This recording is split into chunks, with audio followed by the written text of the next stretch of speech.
Cars come into view and are ready for the start of race number 2. We have got Senna van Seulen on pole, and alongside him Lorenzo van Riet, the two drivers that fight it out, but they fought actually for the victory in race number 1. And we are racing here in Austria for the BMW M2 Cup. Now we are running up to the first corner with van Seulen in the first place.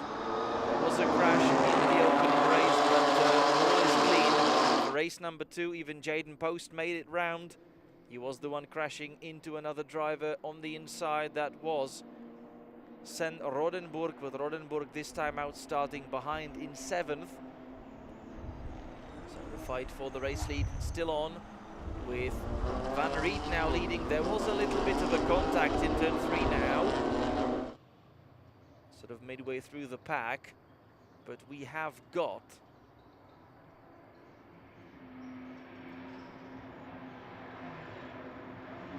the first two drivers, just like in the first race, and another touch.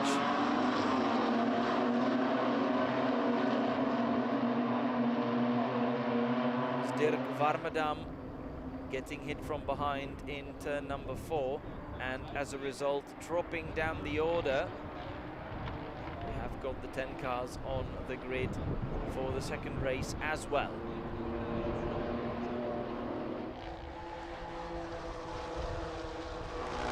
Cars needing a little more space than the track actually offers.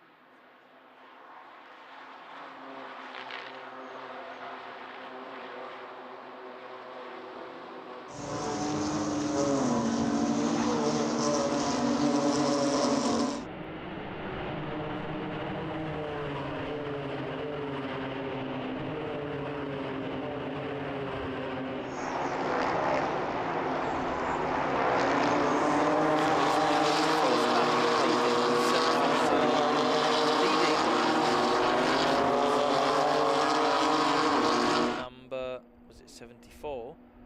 No, that's Jaden Post.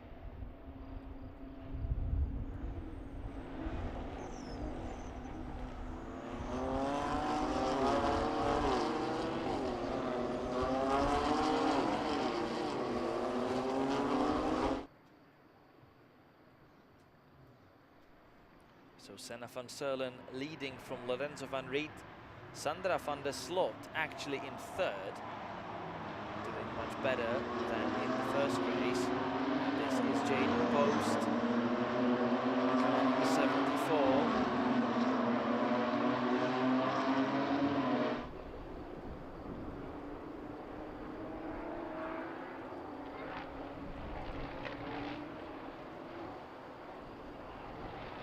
Did have a look on Gianni van der Kratz. He's followed by Job Rapange, the car number 15. So this is a nice trio fighting out from 4th through 5th to 6th place.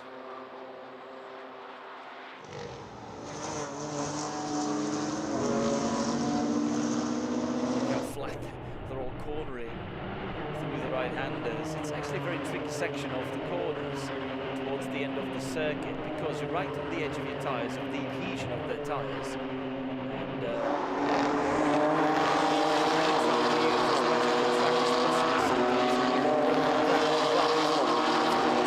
be careful about the track limit, especially in turns number 1 and 9, which are the main ones where the race stewards check that for you as well. Jaden Post, he had to retire from the first race immediately after the opening lap, after the clash with Sen Rodenburg.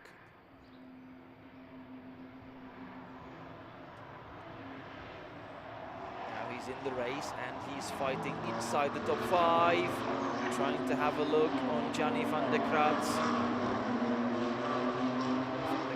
Closed the door on him, didn't allow him on the inside, which means the Jaden Post still remains back in 5th and has to check his rearview mirrors every so often, just to make sure that Job Rapange he's not really attempting something on his own. Rapunch dancing out of the left-hander, touching the gravel with his right rear wheel and losing a little bit of touch as a result. Through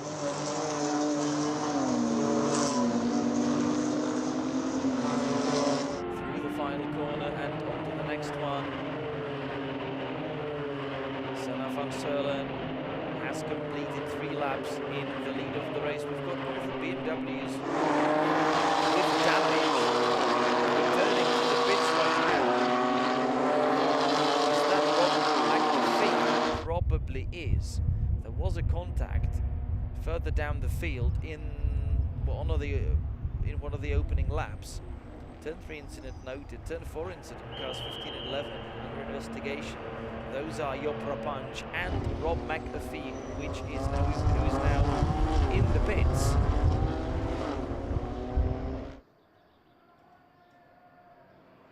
With damage to the front of his car. So are we going to lose one driver in the very beginning of the race once again, just like in race 1? Potentially so, but that damage did not appear that significant, so maybe simply quite some gaffer tape will put all the necessary bits together for the remainder of the race.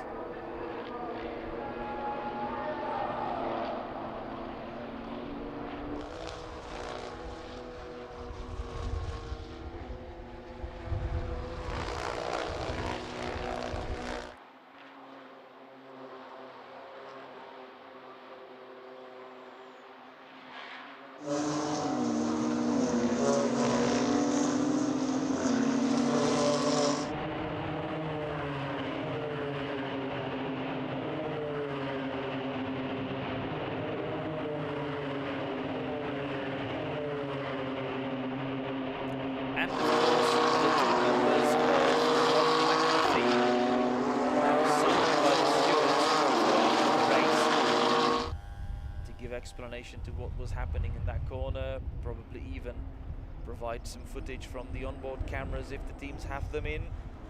Would be surprised if they didn't. Carrying little GoPros, and Jaden Post outraged himself into the 3rd corner and dropping down the order behind Job Rapunch, so into 6th. In the meantime, Senna van Seulen still in the lead from Lorenzo van Riet and Sandra van der Slot. Ooh, and that's a very late braking from Jaden Post, which now really elevates him up to 5th and actually also helps Barry van Elk up the order. But that was a kamikaze move, similar now attempted by Job Rapunch, so they are now running side by side, and Rapunch really not wanting to leave any space on the outside.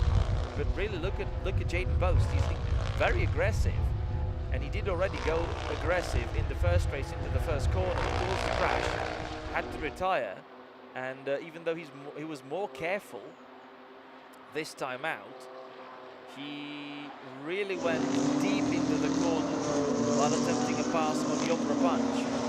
And Gianni van der Kratz, car number 53, receiving a warning from the track marshals.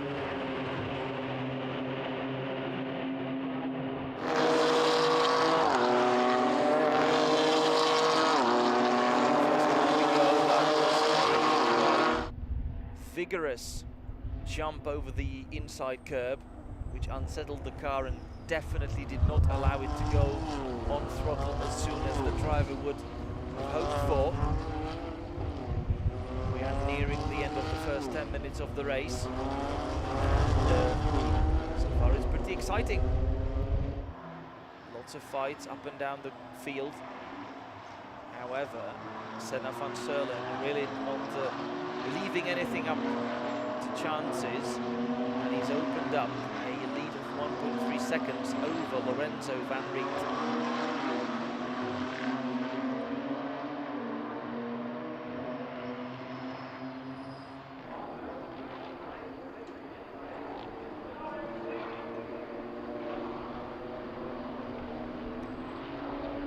cars number 53 and 74 under investigation for the turn 1 incident. That's Jaden Post and Gianni van der Kratz.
Jaden Post, currently 6th, having lost the battle to Jopper Bunch, who has now gone away.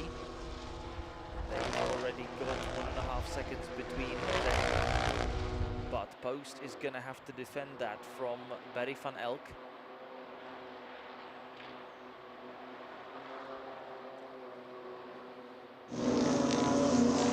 Black and white flag for Jaden Post for his driving standards. Yeah, not surprised. He's really aggressive. But that's earning him the final warning from the stewards.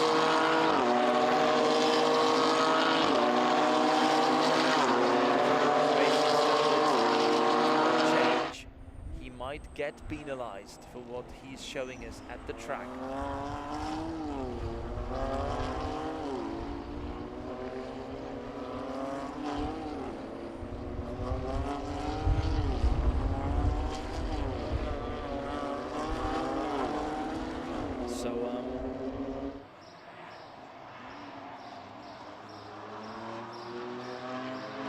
Senna van Serlen set 4 fastest times in the first 4 laps as he built the tempo, and so far he's gone to 1:39.6 as his best. And since then it's not been improved by anybody, let alone himself.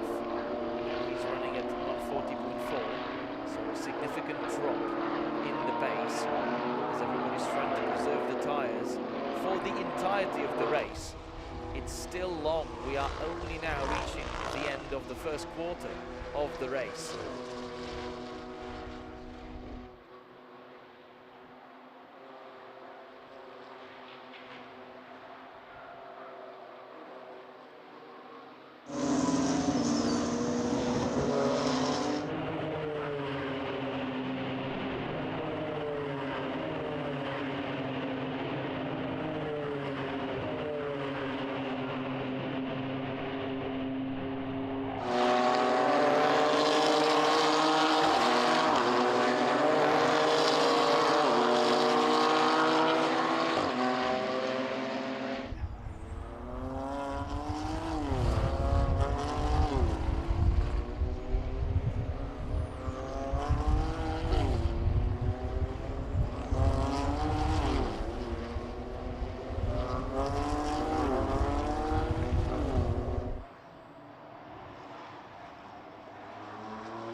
Red Bull Ring, the track that we're racing on this weekend, 4.3 kilometers in the current guise.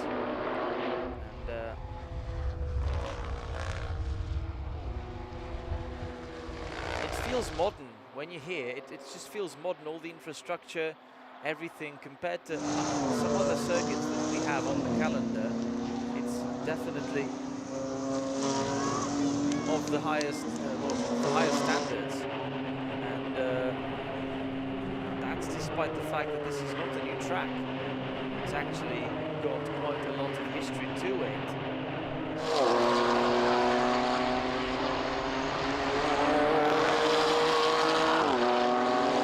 It was actually opened on the 26th of July 1969, so 53 years ago already, and soon it's going to be 54 years. So there is quite a lot of history to this place. We'll look at this fight. Job Rapanj taking a fight to the front.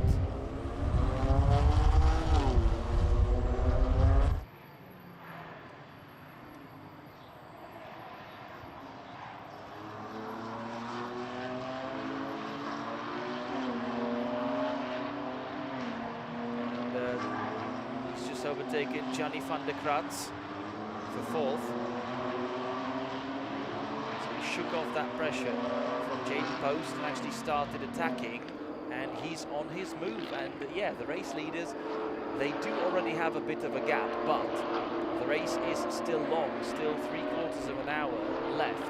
So there's still plenty of room for him to climb up the grid even higher and get himself a good result. So back to the Red Bull Ring track. It's called the Red Bull Ring currently because it's of course owned by Red Bull, and it's the home of Red Bull. Everywhere you look at this track, you just see symbols of Red Bull.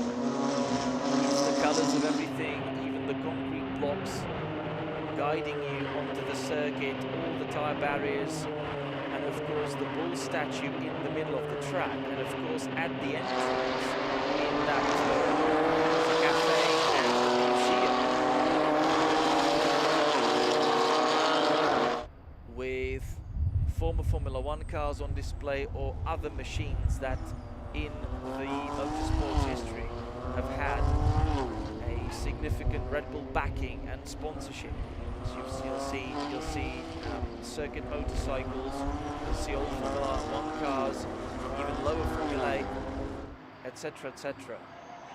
There's also a sort of toy track for the Scalextrics models that you can race in the museum. There's a fan shop and lots of other stuff that simply reminds you that you're at the home of Red Bull. But it wasn't like that all through the history. As I said, very soon this track is going to be 54 years old. It started life as a track called Österreichring, which in translation basically means literally Austrian circuit, and it hosted the Formula One Grand Prix in 18 consecutive years from 1970 to 1987. And the track used to be much longer, because where you now have the first corner turning sharp right,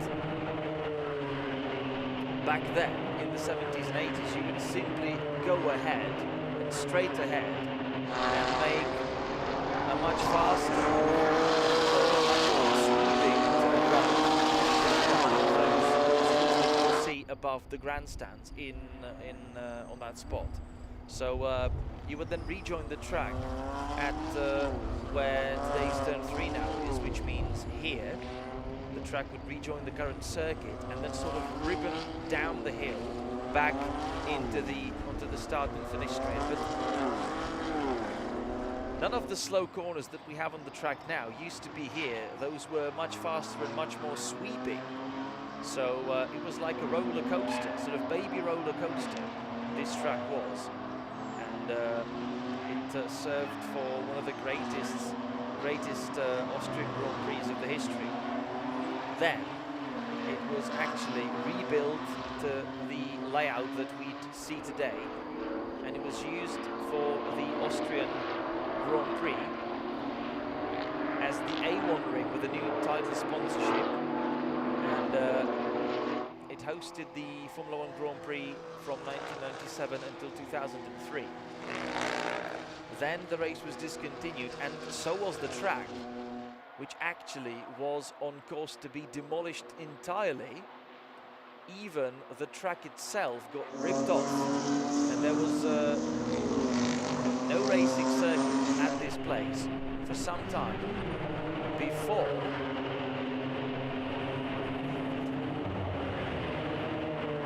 well, actually, back then the plans were for the Formula 1 track to actually grow, and for the layout to be extended, for the new grandstands to be built, etc., etc.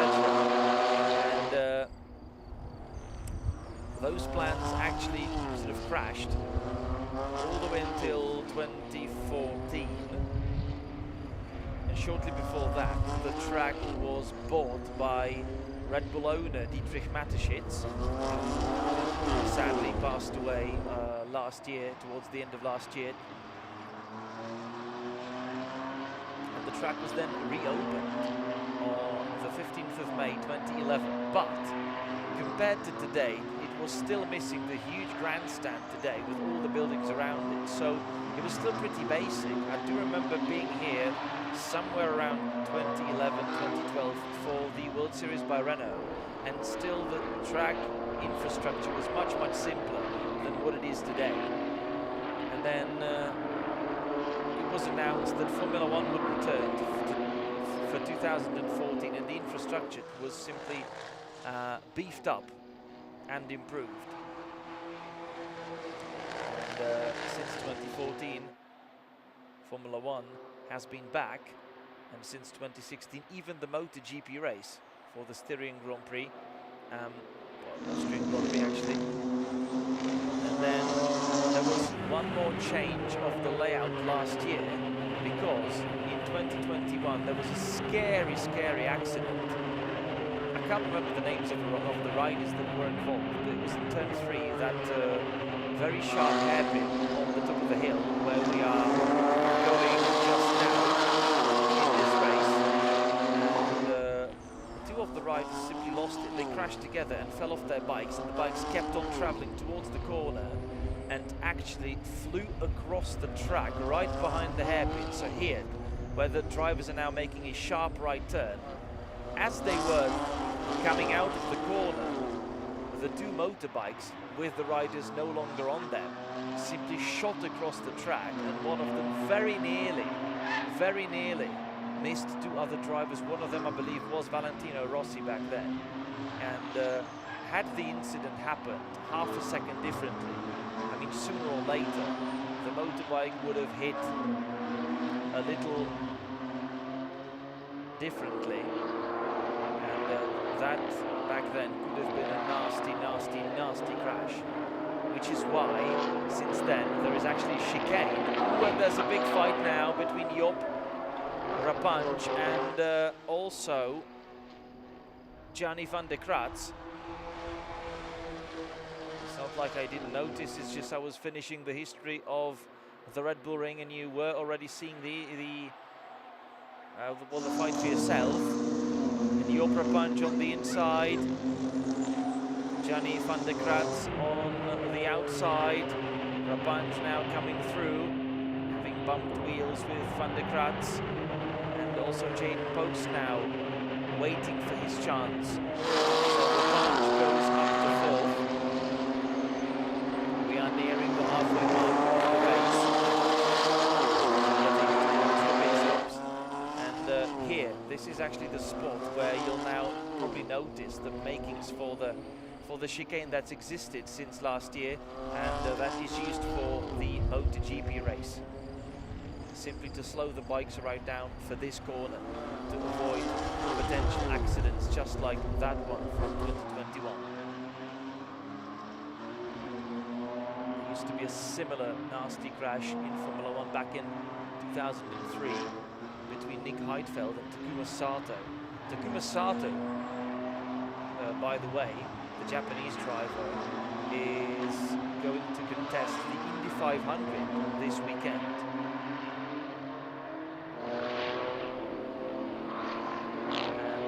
And he set the new record of the fastest lap for free practice just recently.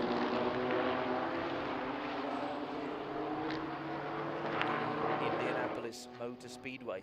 Pit stop window is now open with 35 minutes left on the clock, so drivers can now come back into the pits.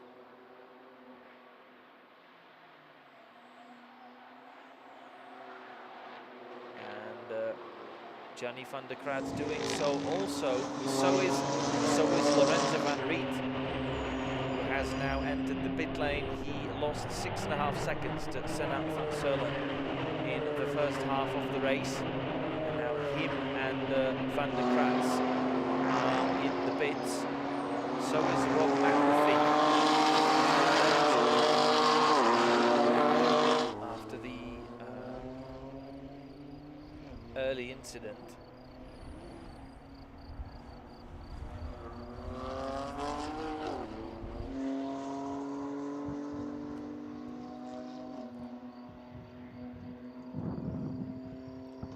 Dick Van Elk going on in P8. So is, well, actually no, Patrick de Vrede is coming in the pits as well, him being in the gentleman's class. It's the blue car coming into the pits right now, so we've got 3 cars in the pit lane.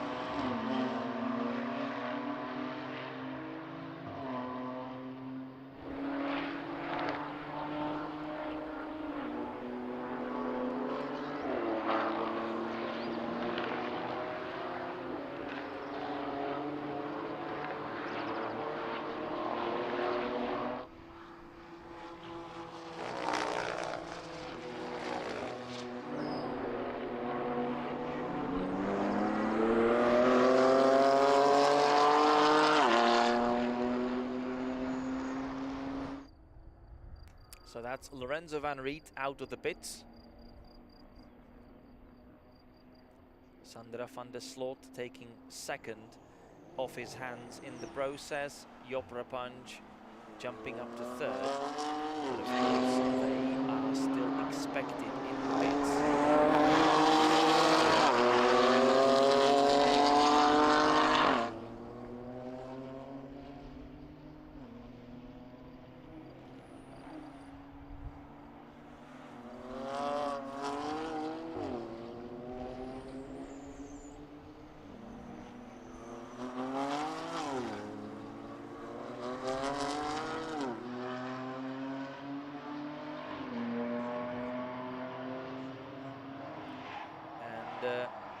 Into the pit lane go Jaden Post and Barry van Elk for their pit stops.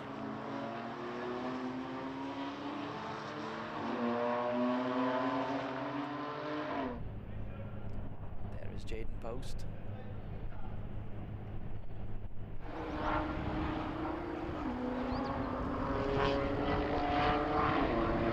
Post is doing the race alone.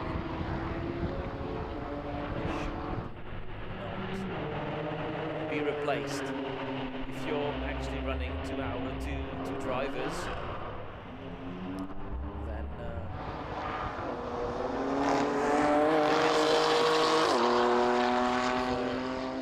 time to swap.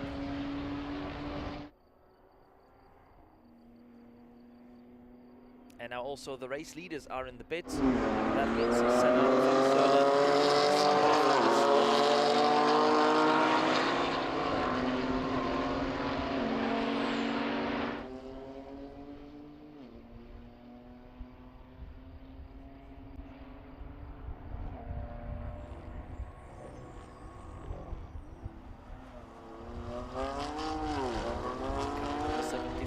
Barry van Elk already on his out lap, and he's still remaining behind Jaden Post after their respective pit stops.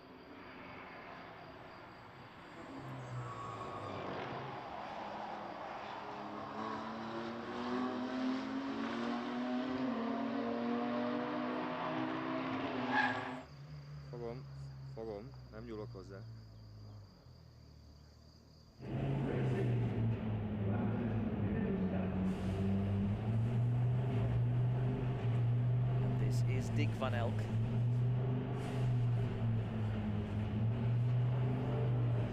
In the pit lane. Halfway mark of the race has now come.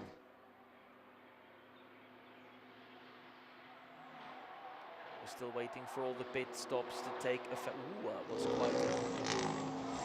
quite an aggressive line through the penultimate corner. Barry Van Elk went all the way across the curb, nearly to the grass.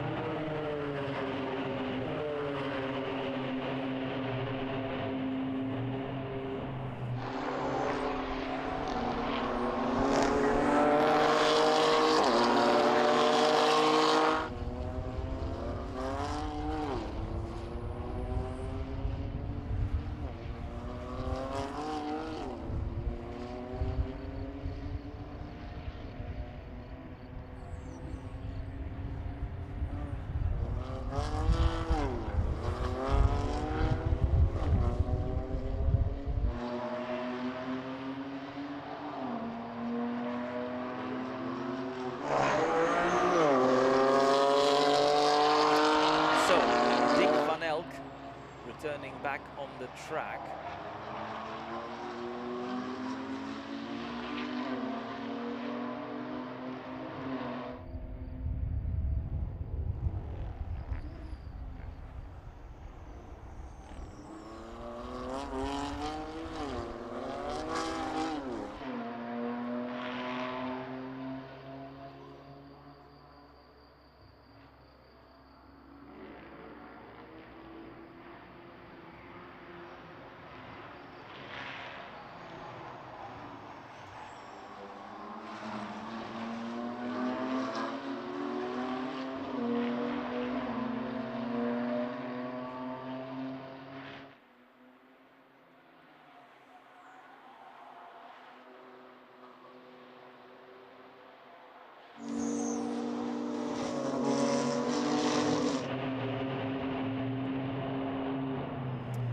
Yopra Punch leading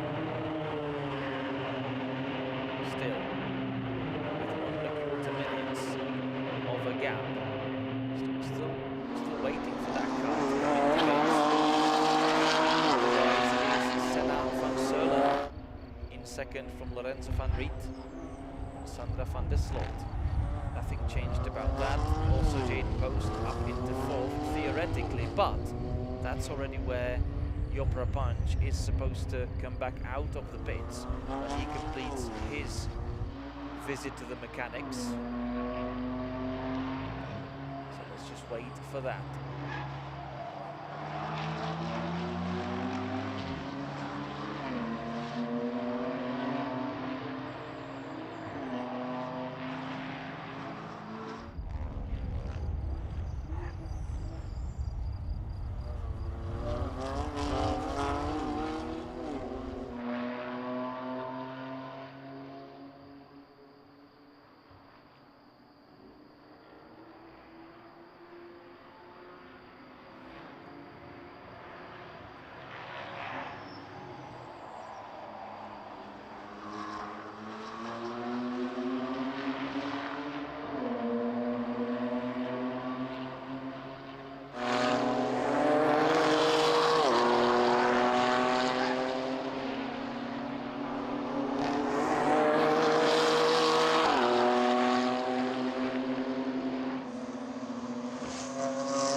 Punch is in the pit lane now. Black and white flag for the car number 66. That's Lorenzo van Riet for track limits. Yopra Punch is in the pits. Where is he going to come back out? This is the gentleman fight between Dick Van Elk. De Vrede has now passed Van Elk for P8 overall.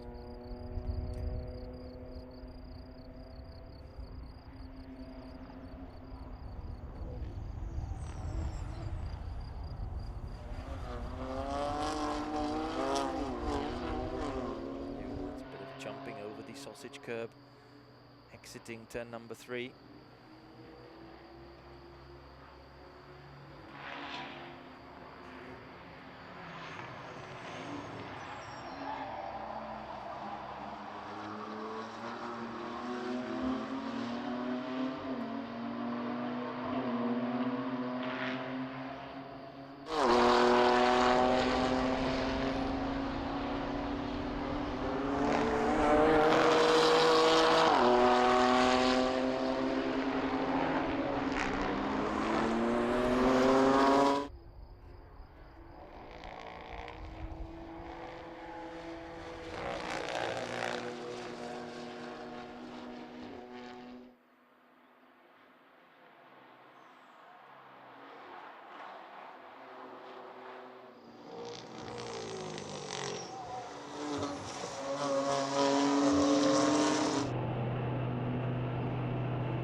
Now Rogier de Louvre actually swapping and stepping in for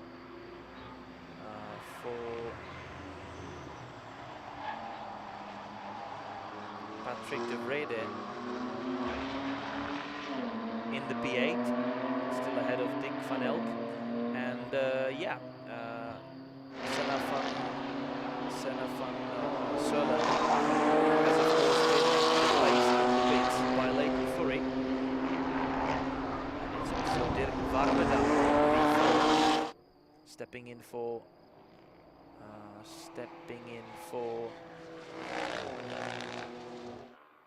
Job Rapange.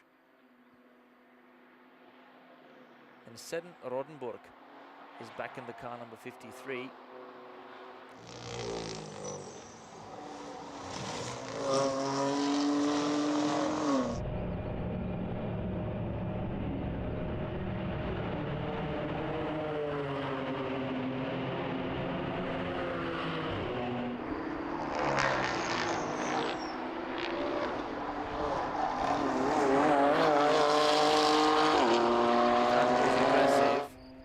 Necessarily the fastest way to go around the first corner.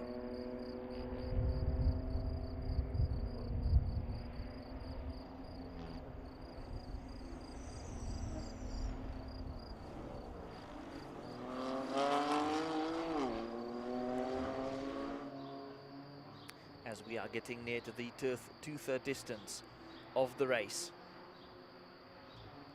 So Leighton Furry in the lead from Lorenzo van Riet, Sandra van der Slot, Dirk Warmerdam, Jaden Post in 5th, Barry van Elk in 6th, Sven Rodenburg in 7th, and Rogier de Louvre in 8th from Dick van Elk. The only casualty of the race is so far still being Rodenburg with the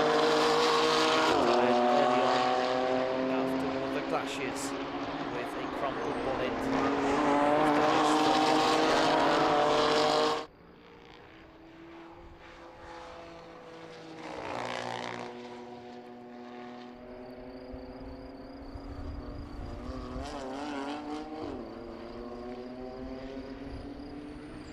Black and white flag now comes for the race leader. That's car number 24 for Leighton Furry for track limits.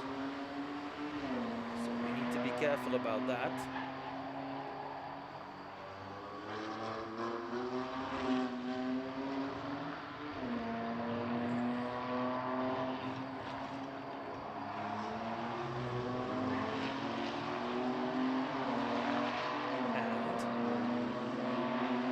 Drive-through penalty for the car number 34, which is Sandra van der Slot in 3rd place. Her pit stop is actually too short.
So Leighton Fourie in the lead from Lorenzo van Riet. They are running 5 seconds from one another.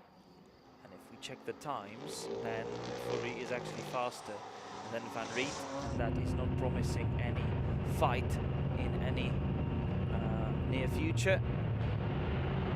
Sandra van der Sloot has just served the drive-through penalty. She's on the outlap with 13.5 seconds. Before that penalty, so we need to wait and see where she falls. Dirk Warmerdam is now actually getting ahead into P3. Jaden Post up ahead into P4, so this is going to be costly for Sandra van der Sloot. Barry van Elk goes up to 5th, and Sandra van der Sloot emerges out of the pits only in the 6th place. So that's cost her 3 positions. The incorrectly timed pit stop. And that's really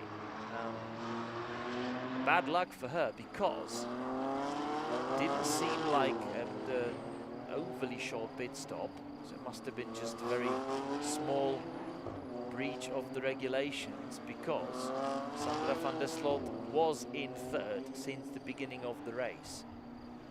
No change for that. Now van der Sloot has fallen to 6th courtesy of the penalty. And she is 4.5 seconds behind Barry van Elk. And we just need to wait and see for the next lap to be finished for us to assess the pace. Of course, we can check the sector times as well. First sector currently slower than the 2 drivers up ahead, slightly faster than Dirk Warmerdam. 45.0 for Warmerdam, 44.9 for Jaden Post. This lap.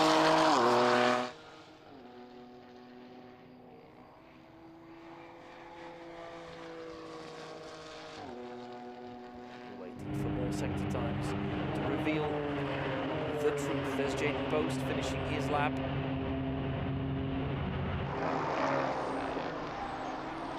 So 142.0 for Warmerdam, 141.6 for Jaden Post, 142.2 for Van Elk, and 142.0 for van der Sloot. That means that Sandra is not really catching up with the cars ahead. And that means that the crucial penalty is simply going to be costly.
It's still pretty undecided between these two. That's Warmerdam and Post. They only have 1 second between them. And that's the closest fight you'll find on the track for the moment.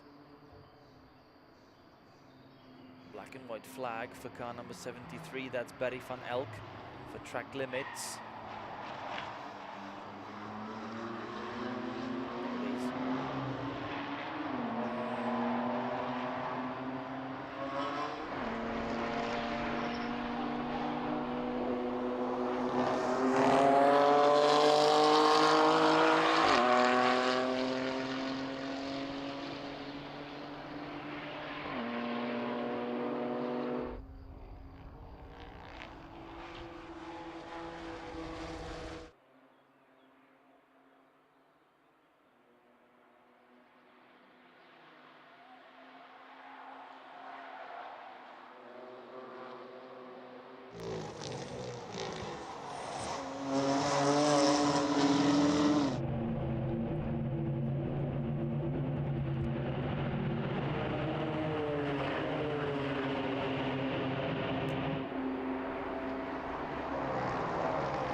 So Dirk Warmerdam with Jaden Post running closely behind one another. Ooh, that was close. Okay. Post outbraked himself a little bit. We know that he's an aggressive driver, and if he gets close, he will attempt something. But at the same time, we know that he's already got a black and white flag for his, so to say, driving standards, and that means that he has to behave, otherwise a penalty will come.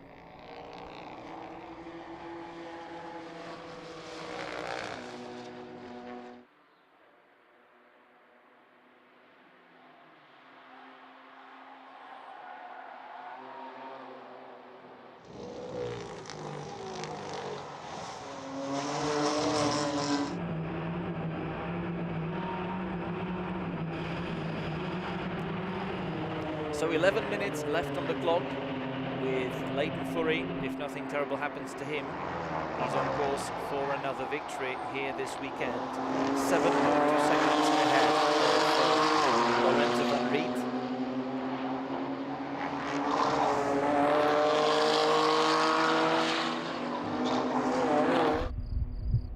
This is Barry van Elk. Car number 73 already also received a warning for track limits, and there is still a fight between. Ooh, that was quite a lot of understeer carried into the corner.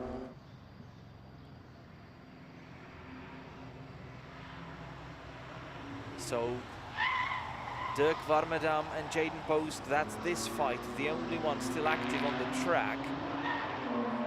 Jaden Post less than a second behind Warmerdam, 0.8 across the line. This is your race leader, car number 24, Leighton Furry, who took over from Senna van Seulen.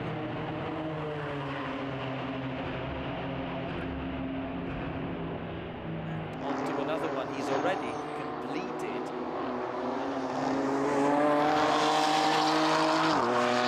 29 laps.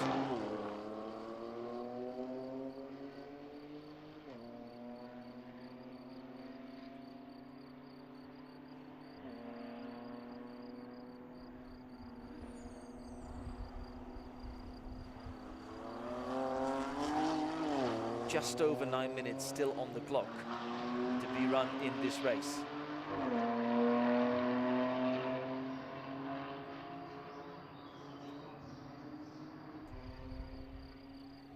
And there we are with the guys in third and fourth.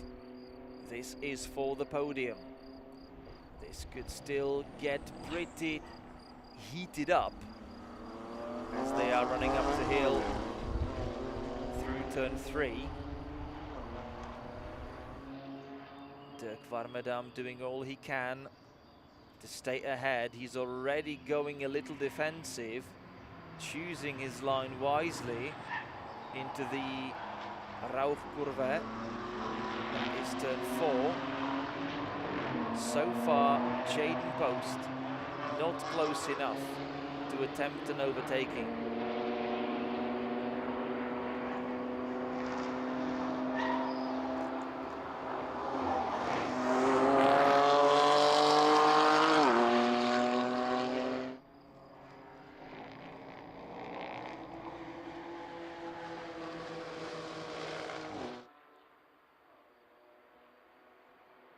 Through the right hand as we now go. They're really close to one another, but look how Post is sliding. He's really taken out a lot of his tyres. Well, out of his tyres. Now he's wider again, running across the grass, having a hard time putting it back on the black stuff. And that, of course, means that he's losing touch with Warmerdam. He's now going to miss the apex because the tyres are all dirty. The aggression is not always the faster way forward.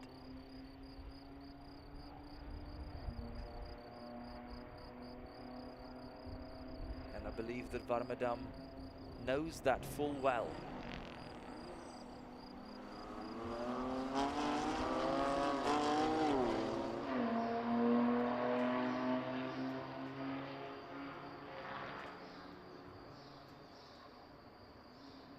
windscreen wipers, really.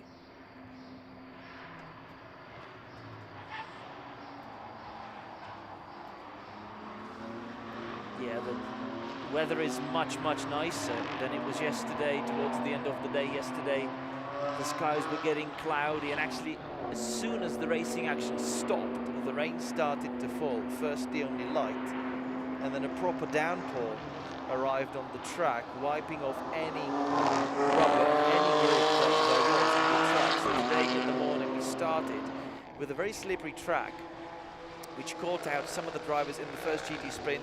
The second GT sprint is actually coming up right after this race. So right after we finish here, we'll be headed back towards the starting grid to do the now usual grid walk. Talk to some of the drivers on the grid and actually see the situation right on the track for ourselves.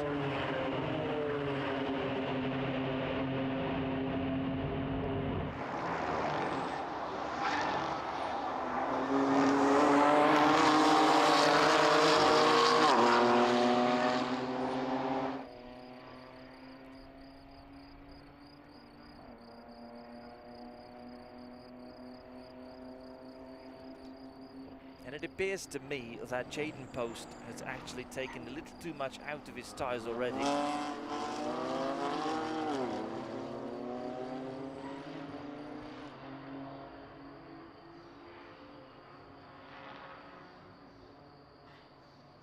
Because he's really struggling for grip now, and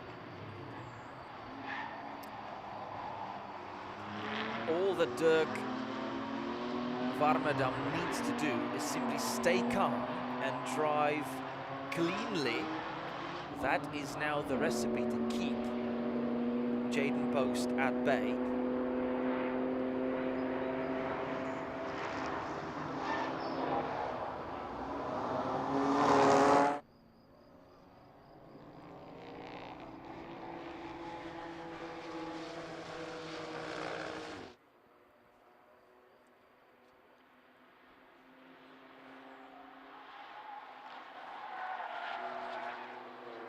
Here the tyre squeal. It's not the fastest way around. He's already 1.2 seconds adrift. What is it going to be this time out on the track?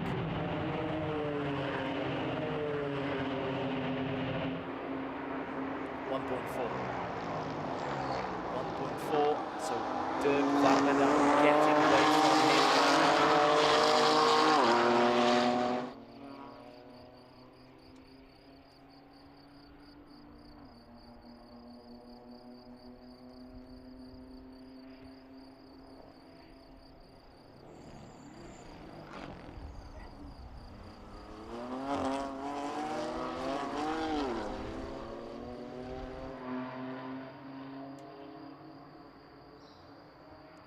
That the race is becoming a little anticlimactic towards the end. We were hoping for a fight between these two, but that is probably not going to come. Either way, it is still Leighton Furry in the car number 24 leading. He's extended that lead to 8.5 seconds. Then Lorenzo van Riet, and further 20 seconds back is this couple, Dirk Warmerdam and Jayden Post.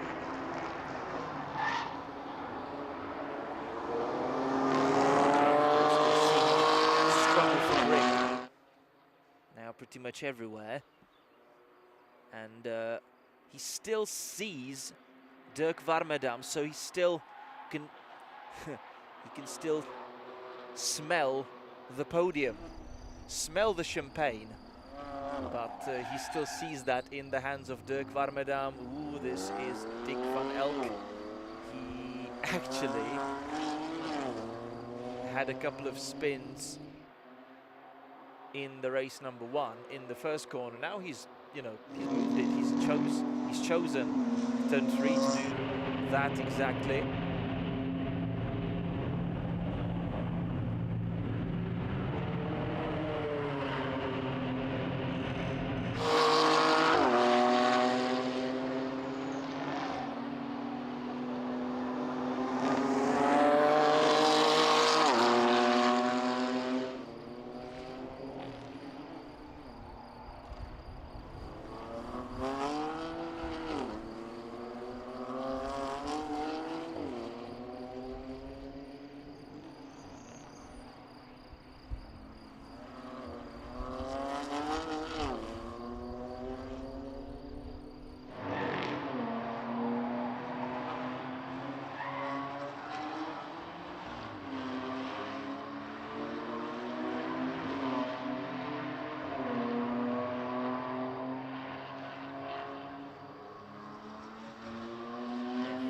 back with the leader.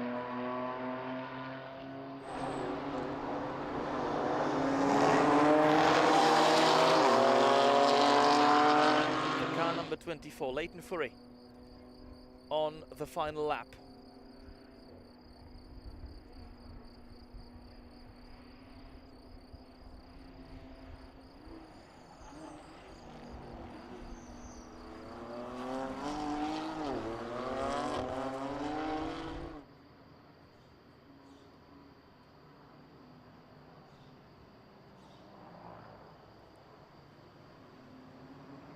So Leighton Furry leading from Lorenzo van Riet, Dirk van Medam, Jaden Post, Barry van Elk, Sandra van der Slot, Sen Rodenburg, Rogier de Louvre and Dick van Elk.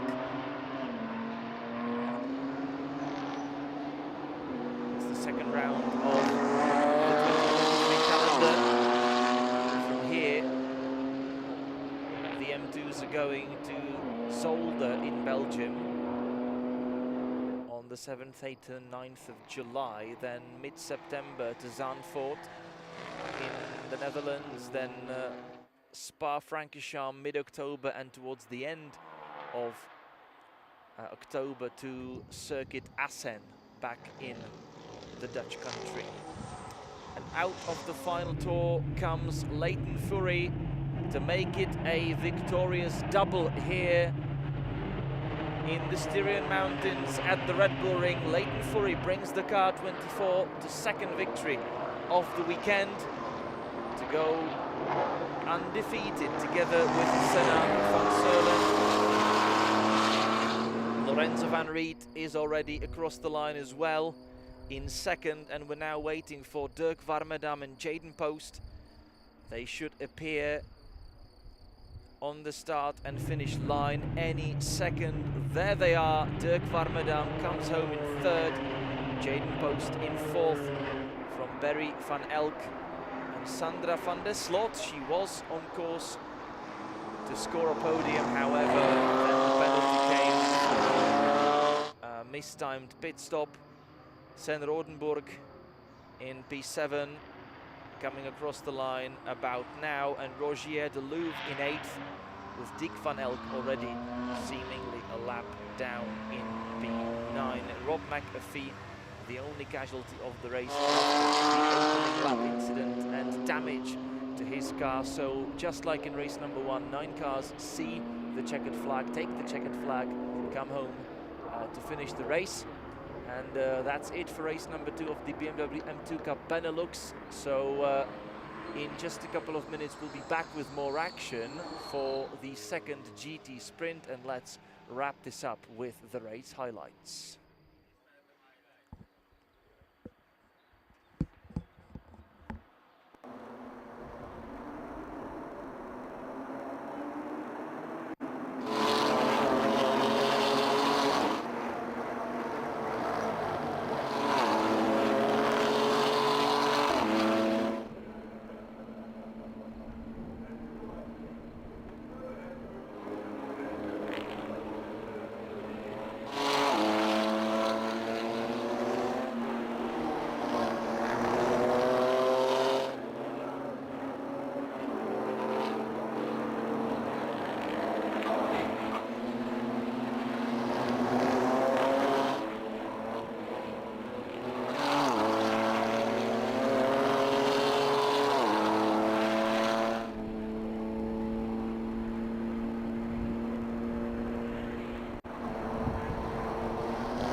1-2-3, 1-2-3, 1-2-3, 1-2-3, 1-2-3, 1-2-3.